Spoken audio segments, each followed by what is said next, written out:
song by her, the band is Niki Kutazama, a song that made its debut 10 years ago. Millions and millions of views from Kenyans, and it was really, really loved till this day. Bado inapendwa. And had the band, wherever you are, mnapendwa. With whoever mlitazama that time, even us tunatazama watu na tunafurahia tukiimba ngoma yenu tukiwatazama. And right now in the studio pia natazama our next guest for the day, Faith Beatrice, who is here na looking really nice, looking sharp, looking amazing. There's so many vocabularies we can use to actually say how lovely you're looking today. So Faith, niaje? Salama sana, and thank you for inviting me to share anything. Okay. Nafanya kazi poa. Asante sana. So my first request. All right. So welcome Faith to the show. Welcome Shine FM. And we are here to talk about politics, just to say, both here in Daystar and Kenya at large. And kwanza kidogo tu. Before we even get to talk about what we're going to talk about today, maybe our discussion will be well stemmed from your introduction. There's so much you do, but maybe the people don't know what you do. So Faith, chukua mic na utuambie tu kwanza an introduction of who is Faith, what is Faith doing, and where is Faith planning to head to. Thank you, but saying that I'm doing a lot is kind of an exaggeration. You might Why? give my generation pressure. So. Okay, so my name is Faith Beatrice. I'm a passionate student of International Relations and Security Studies. That's my major, and I take a minor in Communication and Electronic Media in Daystar University, of course. So I'm a passionate leader. I'm passionate about leadership, governance, and politics. You know, politics is very interesting. Everything we do in life involves politics. However, most of our age mates, the people in our generation, most of them, or quite a number of them, say politics has nothing to do with me so long as it's not affecting me. Trust me, my brother and sister, like politics affects every move that you make in your life. So apart from that, I'm the managing director of Achin OBC. Achin OBC is Nasema there is not a lot. That's not a lot. But a lot kidogo, but not a lot. Okay. We're still trying to make it. So Achin OBC is a talent and tech innovation company, registered as a private limited company by guarantee, and the main aim of that company is to empower young people and to engage young minds and to just help the society at large. Yeah. Nice one. And the few, achani situmie a lot of what you do, wacha tushikilie hapo kwa politics, ndio? Because when you say politics affects people's lives, yes, it does affect, but if it affects your life, it can either affect it positively or negatively, Sure. in the good way or the bad way. Yes. And it's through civic education that we get to know how it affects and how what I do may affect me positively, right? Exactly. And in Kenya, the political field, the political class are the people who are receiving most attention. And even if it does affect me, should I receive such attention? Do you feel the attention these guys receive is enough, or maybe it's over or under? The attention the civilians receive. No. The politicians. The politics is almost like the news about politics. That is what you are sure you'll receive in the first 3 to 4 headlines per day. Articles that are there, it's politics. Even peaceful demonstrations that were started ended up turning into a political game. In 2024, some people gained from it who are in opposition. In 2025, we're seeing some people also being blamed about it, some people blaming the government. This sort of attention that these guys are getting, and also the airtime that they get, do you think it's a good thing, a bad thing? Is it over or under? I think it's over. Because the fact that since, I don't want to talk about the regime, but since this regime got into government, they've been receiving a lot of attention because the things they are doing attract the attention of the civilians because they are not like doing the right things the civilians want. So the civilians tend to concentrate much on what is the government doing, which direction is the government heading to, and that's why they're receiving a lot of attention. And it's because they are not doing the things that the civilians want. They're not doing the things that the citizens are in line with. You understand? That's why the citizens tend to focus on wanafanya nini, which tax are they imposing, which rule are they, imposing to us, which rule are they like making today, which road are they constructing today, what project are they launching today. And then you find that the things that they are, like, let's say the project that they are launching, you find that they have a lot of controversies. You find that, for example, the affordable houses that were being launched in Kilimani, when you looked at those videos, the women who were being ferried to Kilimani, they don't look like I'm not like kind of Madarao, you're not despising anyone. Yeah, but you could clearly see that these are not residents from Kilimani. They were ferried from some other places. You understand? Yes. So such controversies make the citizens to focus on what is the government doing, and that's why they're getting that attention. And coming to the bottom line of this, I feel like the attention that they're receiving is not supposed to be there. They're receiving attention due to the wrong reasons. Okay. All right. So on my side, I want to ask a question, but before we get much into the Kenyan politics, I just want to ask,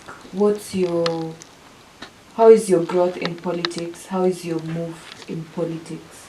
Oh, well, thank you. I think it's a path I'm still figuring out, but at least I've seen where I'm heading, and still praying to God to give me the guidance and the courage to walk the path. So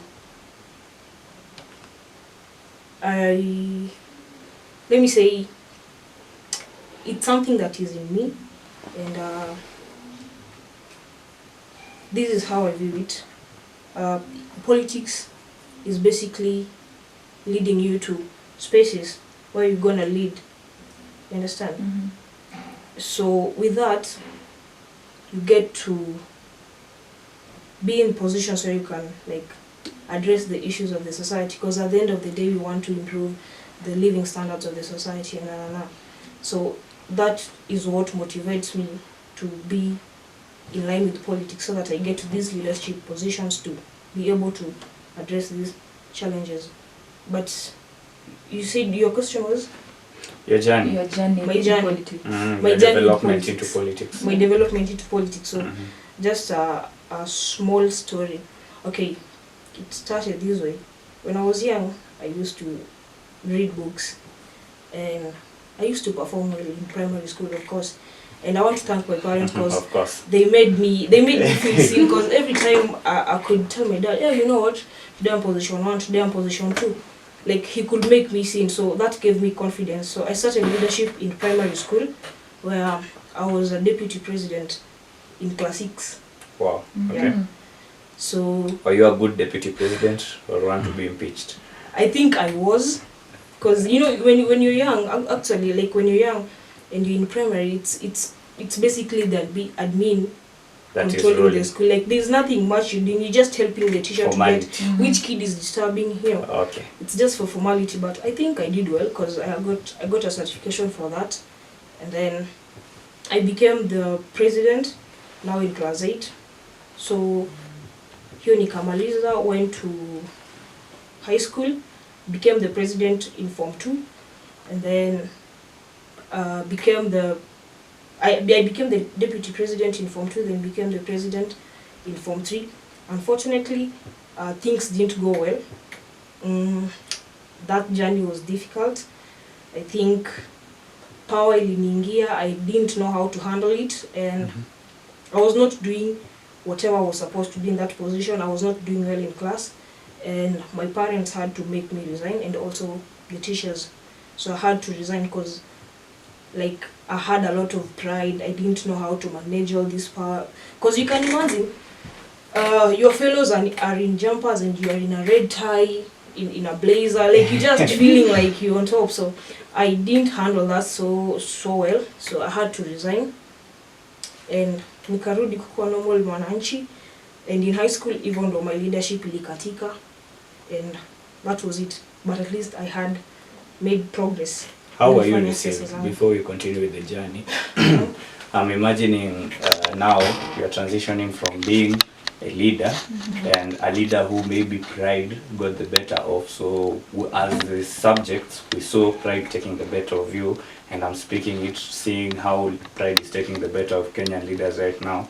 So how were you received now back in Form 2, Form 3, Form 4?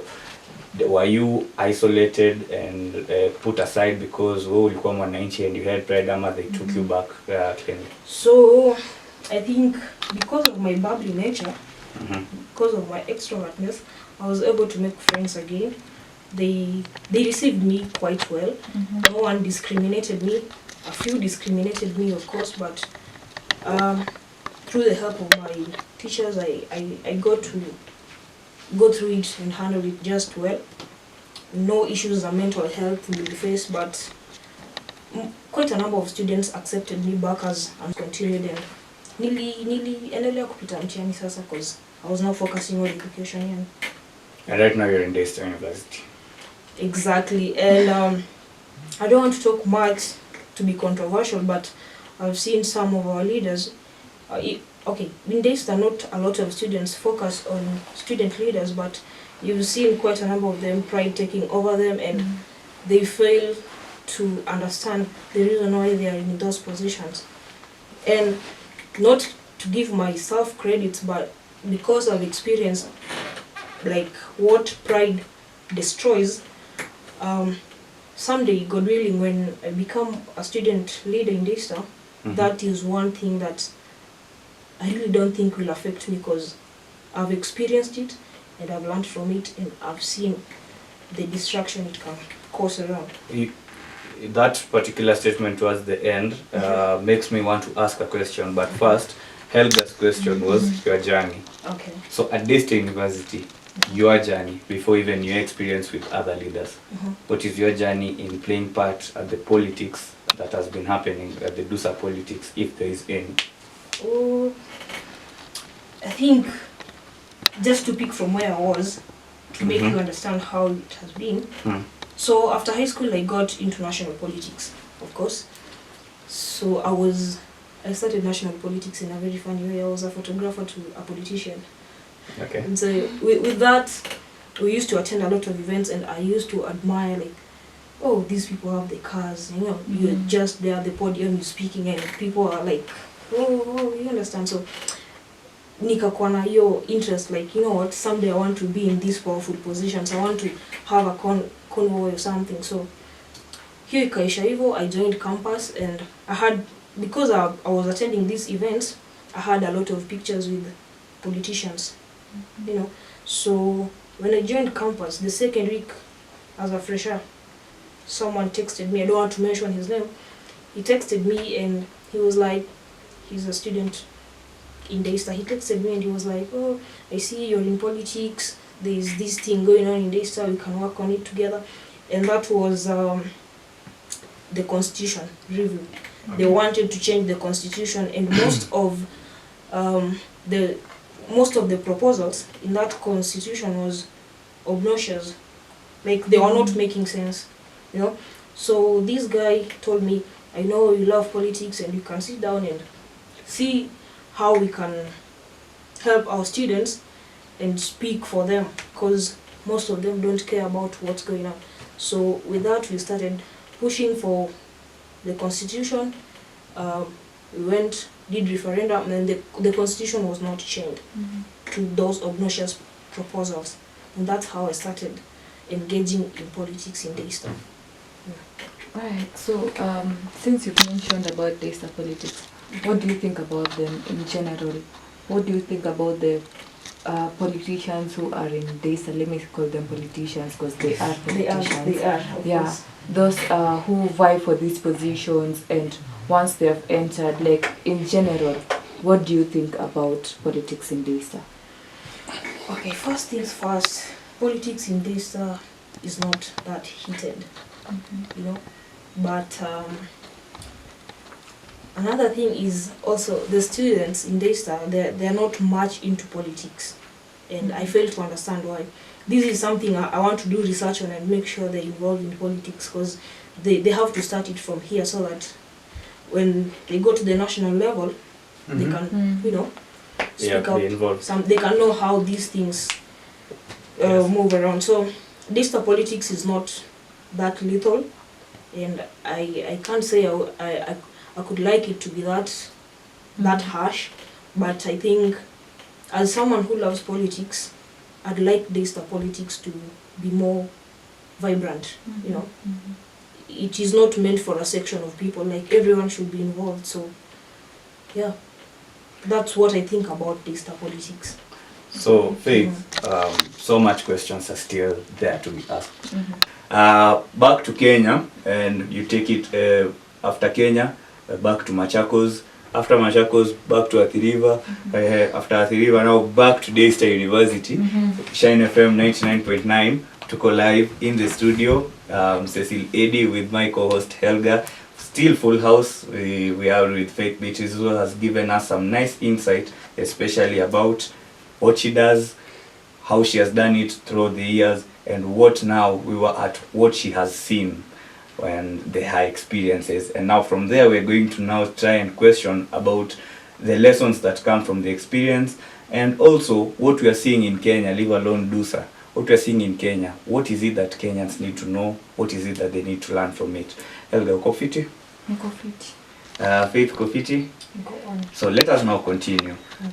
You've talked about constitutional review, and this process took a lot of time, and it took a lot of deliberations, and you were part of the team that opposed some of the clauses that were there in the constitutional review, and the then DUSA deputy president, Buki Halkano, I believe, yes, Buki Halkano, together with her team, they looked at the changes, they changed the constitution, they brought it back.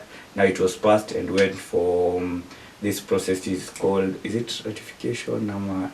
There's a name we give to a certain to that process by that took place, and it was discussed before the amendment. Let's leave it at that kwanza. However, at Chapel, now it was announced, especially some few weeks before the elections, the constitution was brought back to the Daystarians.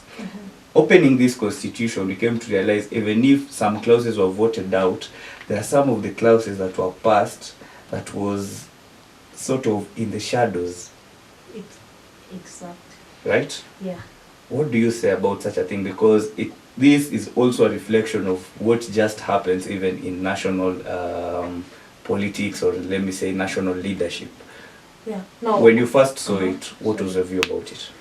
Okay, I didn't talk much about it, but I realized some small tiny changes, even though the ambiguous changes that were disturbing us in the previous constitution, like the increasement of GPA from 2.5 to 3 point something, that one was not included, but you can clearly see that in the new constitution the president was given a lot of powers, and how the committees being appointed or also changed, because for the committees you need the GPA, you need the hours, just like someone who wants to vie for a DUSA position and something, even the chaplaincy and stuff. So I really think the reason why these things happen behind our backs is because a lot of students are not keen on whatever is going on. You understand? So the upper hand can just do whatever they want that they feel will go with the students. So if it was that the students were actively involved in participating in whatever is going on in school, student matters like the school politics and such like constitutions, we could have realized this, and with a massive force we could have said, you know what, we don't want this, we want this, and this is how we want it. But when no one cares, the upper hand can do anything that they want, and everything can be compromised, anything can be compromised, anything can be infiltrated. So with that, I just feel like it's because the students are not actively involved to know whatever is going on. That's why the people in the powerful positions and the people with access to those things are the ones who can just like decide on what they think is favoring them, not the students, or what But the I students feel- feel. I feel also at some point it's like, even though there are students who maybe will want to get involved in it, the school doesn't give them the opportunity to get involved. Because Exactly. like during that constitution thing, hata mimi mwenyewe nilikuwa among the poll, nilikuwa sijui. I came to know about it much time yenye I also wanted to vie. So hapo ndo sasa vitu zikaanza kuja to light, and they started searching and finding out what was happening. But students are not given the chance also to take part in that constitution reform. If it's to change the constitution, they're not being asked what also as students they want.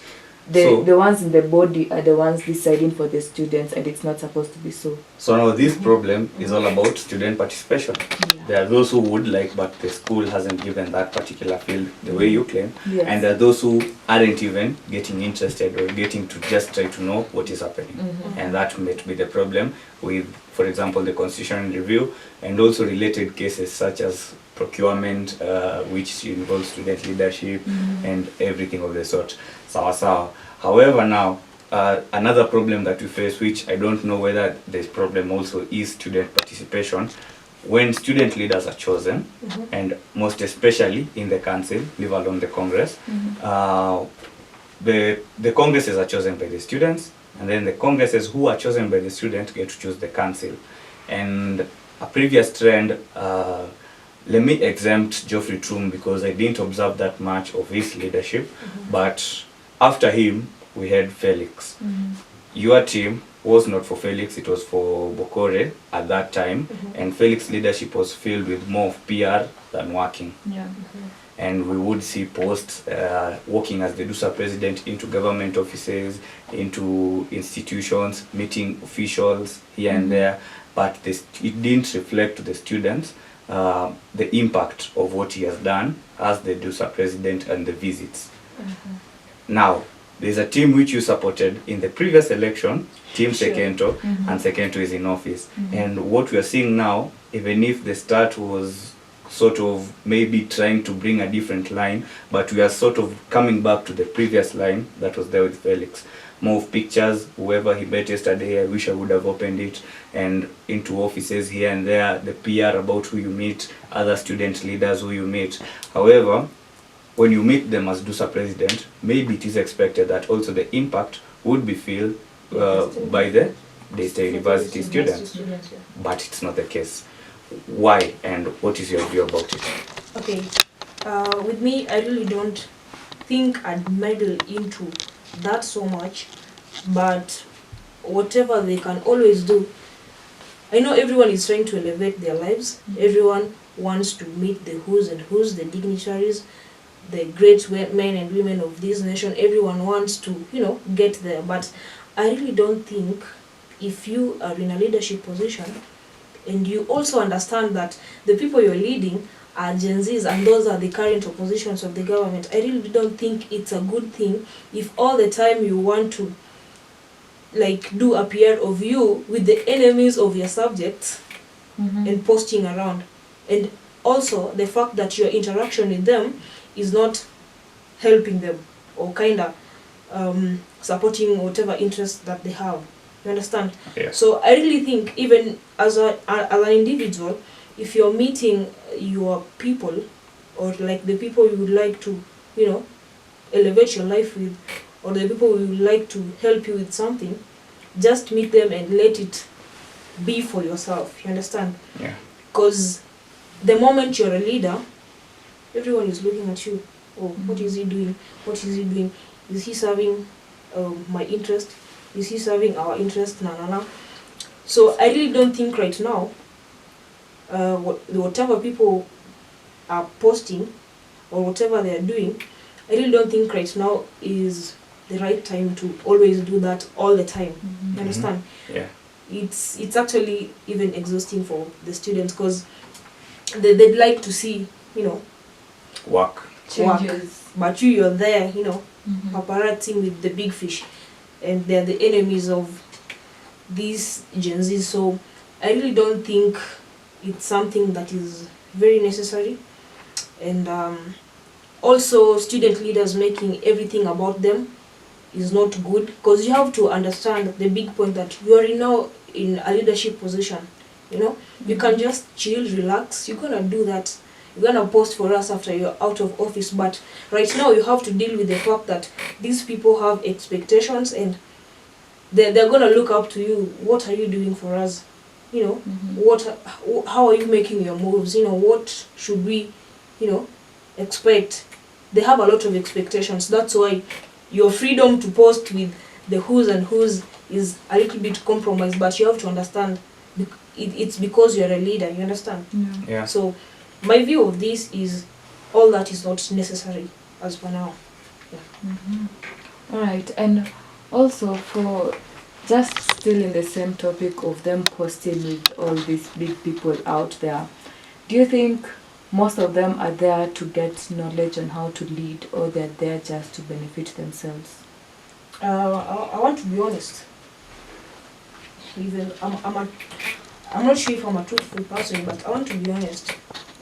Right now, like, most of the people are there to elevate themselves. In what terms? Financially. The who's and who's, they have the money. The government has the money. Pesa yenu iko.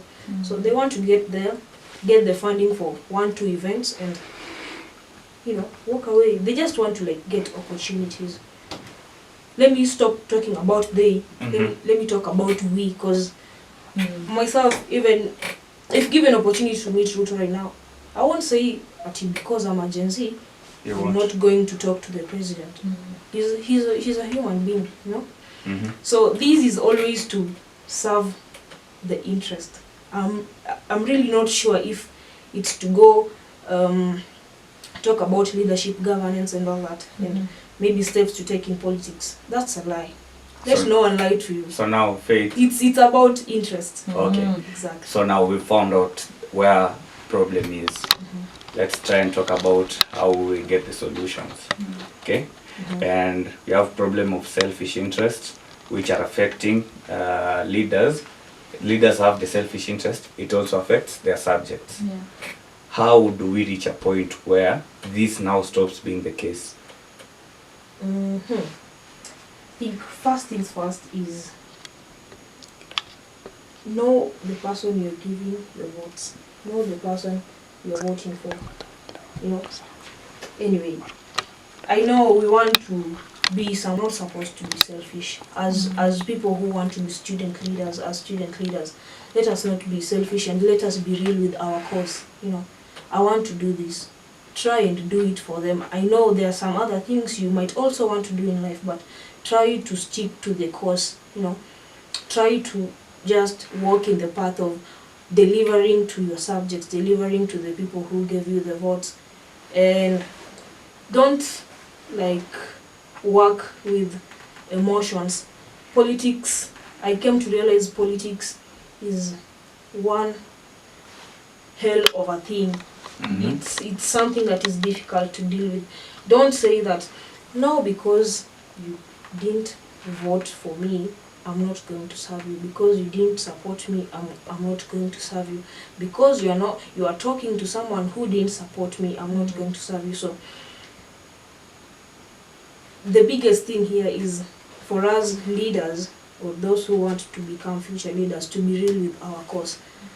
If you're real with whatever you want to do, that will be the end of such things. Okay, Faith, tutaenda mbio kidogo, because I feel like from everything you tell us here, there are so many questions now we try to raise, and we're like, okay, you're bringing this new understanding.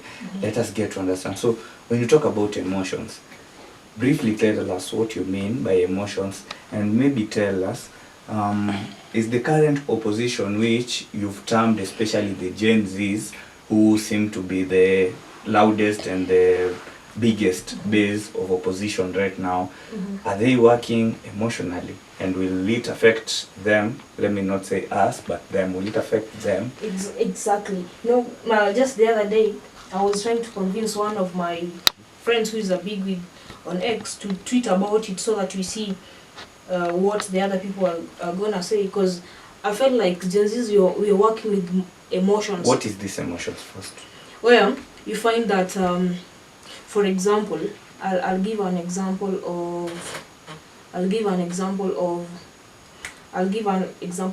Casmel.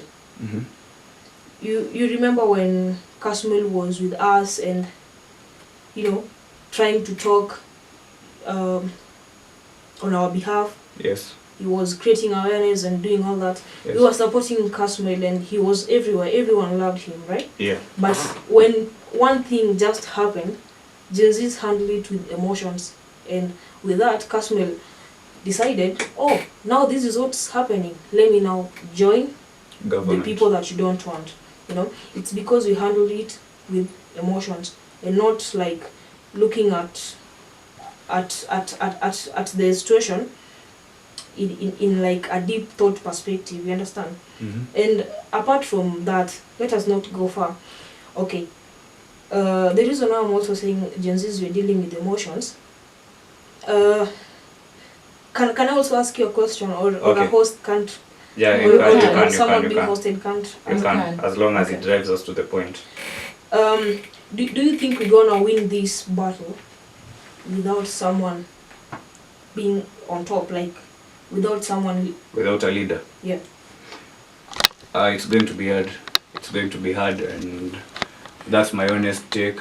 Like, yes, maybe the process of getting the leader is what people have said. It needs to take us time, and it's due to various reasons. For example, talk about the sort of thing Raila was asking for, a conclave dialogue, and people were like, hey. So if we would have had a leader, maybe you would have gotten the leader and gone to sit with him, and we would have still remained stuck. Exactly. So there's that side. But also without a leader, it may be hard to walk into an election and win against the people. Exactly. Because, let's say now, we want peace, right? We want the government to work. But I really don't think it will work when you just go to the streets, get killed, get injured, destroy things, and then we go back home. I'm not a pro-government, I'm a pro-Gen Z, but at this time and point, I really don't think us just being aggressive towards the government is enough for them to listen to our voices. You know, if we had a leader, it could be easy for us to negotiate what we want with the government, and it could be easy for the government to understand what we want. But now another problem is siasa ni siasa, and the government is compromised. You'll find that the leaders that we will choose to go negotiate with them will be bribed. And get back to that selfishness, leaders being selfish. You'll be given some money and then you compromise the whole negotiation and you lean on that other end. So the reason why I'm saying Gen Zs have emotions, we don't want a leader at if we give this to this person, they're going to be this and this, you know. And if the Gen Zs could understand that we need to be straightforward with this, we need to get a leader without putting all these emotions. Let us now think and see what we can do to make all this settle. You understand? How do they get a leader? Yeah? How do they get a leader?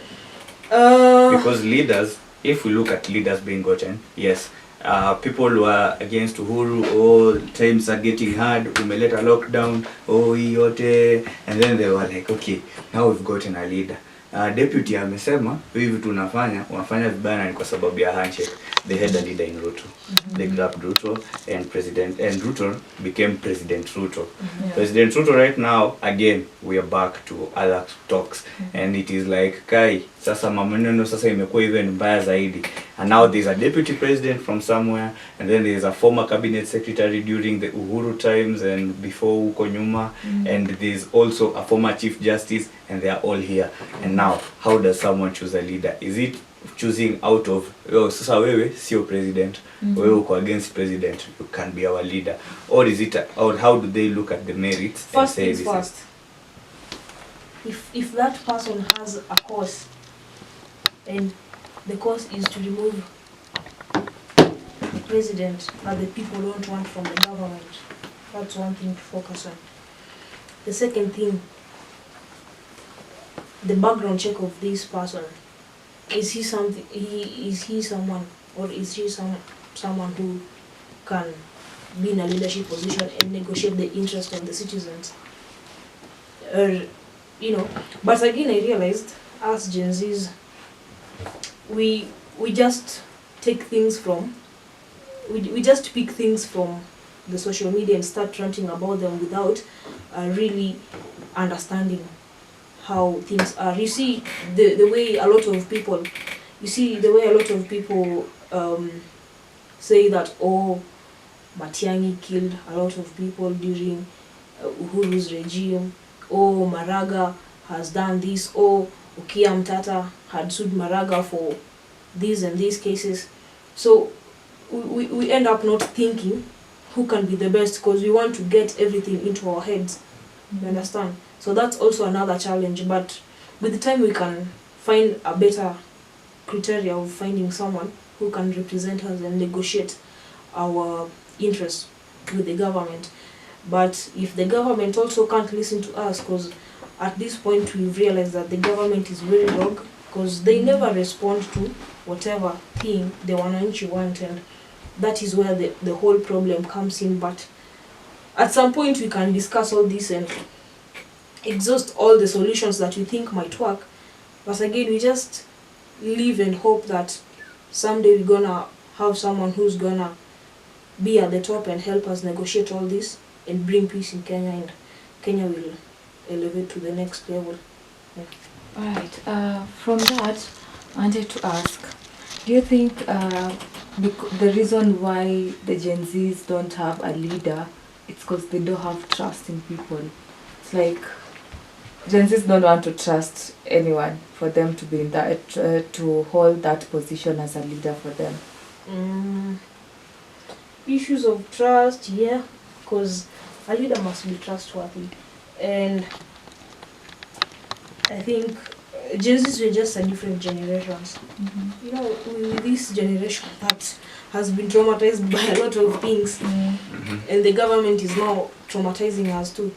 I really don't think if a matter of trust is something that is making us not to have a leader, but the first problem I told you guys, it's we are working with emotions. We are not looking at things from the bigger picture. We are so much locked in emotions, and this is making us find it difficult to get someone to be our leader. And then another thing is us speaking things just from everywhere without really knowing, the sources, and like Gen Zs were just speaking everything from anywhere. I realized I was like that until I see someone, you see Robert Alai tweeting a post. Instead of taking it the way it is, you have to research and really see if this is what is really going on. Okay? But Gen Zs really take things from how they are. You find someone will just make a post. On TikTok you see someone making a video of how the government is imposing taxes on these and these goods, and then they pick that information from there without really seeing whatever is in the proposal. Because I don't know if you saw a video where a girl was claiming that a certain percentage of tax was imposed on pads, and CS Mbodze was just looking at her, Why? Because the 2025 finance bill, the girl didn't read it. She just got an information from someone. So CS, after listening to her, the CS was like, which proposal did you read? Because clearly, like right now, there's no any tax that has been imposed on the pads. Okay, so that is the emotional bit. So we have like 5 minutes, and let's use these 5 minutes before we make the conclusion to talk about shaping up for 2027. Let me tell you some of the things that we are seeing right now, which I know you also know about. And it's all about Raila had an interview, and in this interview, Raila claimed the support that they promised to offer to the government was till 2027. 2027 is when you have an election. So right now, the camp at ODM is just having talks towards uniting with UDA towards the 2027 elections. They are whether those who are vocal about it, and you have seen them receiving backlash online. Examples include Edwin Sifuna, who's the current Secretary General, Honorable Babu Wino, who also claimed even when he runs for gubernatorial seat in Nairobi, he can still do so without ODM. When you read between the lines, you come to see that there's indeed a problem where some people are preparing to be left out or to leave ODM in case ODM joins with the government. There's also a team somewhere which has so many politicians, others who are from this government. After this sort of broad-based government, they were thrown out. And then others, even before the broad-based government, either through impeachment, they are out. And there are those who are before as opposition, they're still as opposition, and they're just politicians who are emerging from other governments and they're coming. That is another team that is there, being led by so they haven't chosen a leader yet, but Rigathi Gachagua is sort of the stronghold who's at the forefront speaking, even if it may be hard for him to vie. I know there's another team of CS Maraga. This team, it's just Maraga who's speaking that much, but he's sort of the person who's saying, I'm going to pick your hearts as the Gen Zs. And mimi hata sina pesa mingi for my particular campaign, munichangie. And inside hours, we started seeing hundreds of thousands of funding entering into his team.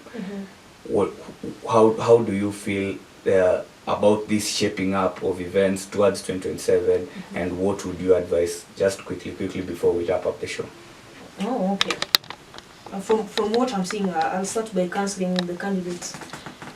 Rigathi Gachagua is not an option. When he was in the government, we clearly saw that he did the Gen Zs dirty when he was in the government. However much right now he's out of the government, he's now a truthful man. He's letting us know what the villains in the government What if he supports someone who was good? Because it may be hard, there's still a court case wrong, but it may, according to particular predictions, he may not be a person to vie. His work may be to mobilize and for campaign duties. So what if he doesn't vie, but you've cancelled him, and then he decides, I'm going to support someone who you would feel like should not be cancelled? Would you support him? The cause is to remove Ruto from the government. That is what we want. Why don't we support where he's supporting? Because clearly you can see this person is collecting his votes that he helped Ruto with. If the cause is to remove gathering his Ruto, votes right now, he has the votes. is the cause really to remove Ruto or to call for good governance? Because the cause was once to remove Uhuru, and it gave us this government. Now there you made me think in a different perspective, but right now the cause is to remove Ruto from the government. Sindio? After removing Ruto, we find a suitable person, because we can't find a suitable person without removing Ruto. So we have to remove Ruto and then find a suitable person. So let's talk about shaping up towards the suitable person. You are cancelling out. First things first, let us get our votes. Let us not be like the other youths of other generations that were saying, no, me, I'm not voting. We've clearly seen now, we've opened our minds, we've seen people dying, we've seen high taxes being imposed, we've seen services are not good enough, and the governance is pathetic. So first things first, let us vote. Let us register for voting. That's one thing. And as we vote, let us 200 ya wanasiasa isitustue, Let us not make decisions based on 1,000 bob or these small amounts that the handouts we've been given by the politicians more. So, the Gen Zs, the parties in these cities, I know they are clearly seeing that the 200 bob is not going to change anything, but now there are these young people in the informal village, settlements. exactly, the borders, the young people in the border, So Faith, you were cancelling out and you didn't finish. But let us see you cancelling out and telling us who you feel would best shape us up into a good governance after 2027. After 2027. Right now, Wayne. I haven't made my mind on which candidate, but I'm seeing Maraga, Matiang'i, the two. But you've Maraga, cancelled Matiang'i. Gachagua. Is there I've anyone else you cancelled want to Gachagua. cancel? Or it's just him who is not an option? At the moment, At the moment, Gachagua is not an option. Don't think about Raila. He ain't an option also at all. But we understand he has forces, but he ain't an option. What if Kalonzo wants to step in? Kalonzo is compromised. So now, you've given us two, Maraga or Matiang'i. Maraga may receive support, Matiang'i may receive support, or I should say will. What if this support comes from the people you are cancelling and saying these are compromised, this and this and this and that? This is what I say. Or for example, if Gachagua decides to support Maraga, see, he has the masses. That's okay. If Gachagua decides to support Matiang'i, that's okay. But he himself is not an option. Okay. Faith, maybe the parting shot. It's now 30 minutes past 10 a.m. and it's time for the next show. What do you have to say to your people and how can they reach you? Just quickly as we wrap up the show. Oh, so to my people who are listening, you can reach me on social media handles everywhere, all the social media platforms. Faith Beatrice _MD. MD is managing director, but Nice. I'll see what to do about it. And to the serious listening to this, inshallah, about good leadership, governance, politics, inshallah, next year, we'll see where we'll head as I look forward to vie for the presidency and become the first female president in the Easter. So you've announced your bid early enough. I think so. That's nice. Success to you. And yeah, we'll be looking forward to having more discussions because for the discussions to reach 10:31, it means we haven't even winded up everything. Just that we need to pave way for the next show. Ladies and gentlemen, we thank you very much for tuning in. And for those who may not have catched us online, we'll have the video recording posted later and we will share it to many of you guys. This has been Shine FM 99.9. I was your host, Cecil Eddy, with... My name is Helga Mbodze. And we thank you so much for staying with us. Keep it Shine FM all day, every day. See you next week, same time, same place.